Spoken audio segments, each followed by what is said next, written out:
এতিয়া 6 মাহ পিছত আমি আপোনালোকৰ ঘৰত যাম আৰু আমি আপোনালোকক সুধিম যে এই 10,000 টকাটো কেনেকৈ আপোনালোকে ব্যৱহাৰ কৰিলে।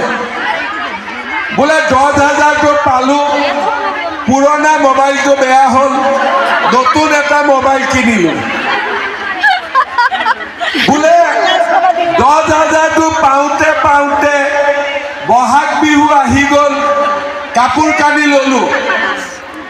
বোলে 10,000 টকাটো পাই গেলামাল দোকানৰ বাকী মাৰিলোঁ।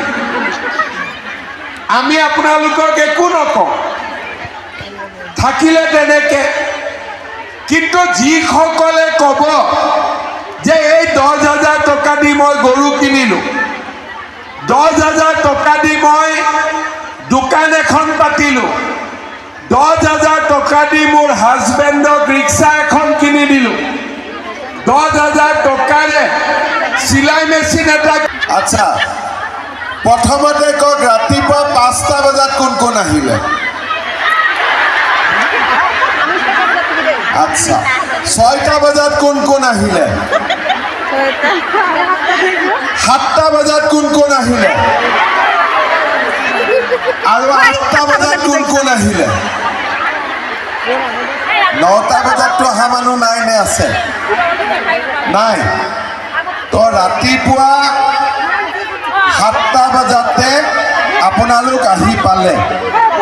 কালি ৰাতি টোপনি গৈছিল নে নাই? একদম সঁচা কথা ক'ব মোক, কালি ৰাতি টোপনি গৈছিলে নে নাই? একদম সঁচা কৈছে নে? কালিয়ে। আচ্ছা, ইয়াত কাৰ কাৰ নিজৰ মোবাইল ফোন আছে হাত উঠাওকচোন। যাৰ যাৰ মোবাইল ফোন আছে, ইগৰাকীয়ে সিগৰাকীৰ লগত কালি কথাই পাতি আছে, হয়নে নহয়? কেতিয়া যাব লাগিব বুলি, হয়নে? মই ঠিক ধৰিছোঁ। ৰাতি যেতিয়া শোৱা নাই, তেতিয়া আপোনালোকৰ হাজবেণ্ডবিলাকে আপোনালোকক কি কৈ আছে যে তহঁতৰ পৰা শান্তি নাই আৰু গোটেই ৰাতি এইটোকে পাতি আছ। ৰাতিপুৱাতো ঘৰত চাহ তাহো বনোৱা নাই নে বনাইছে?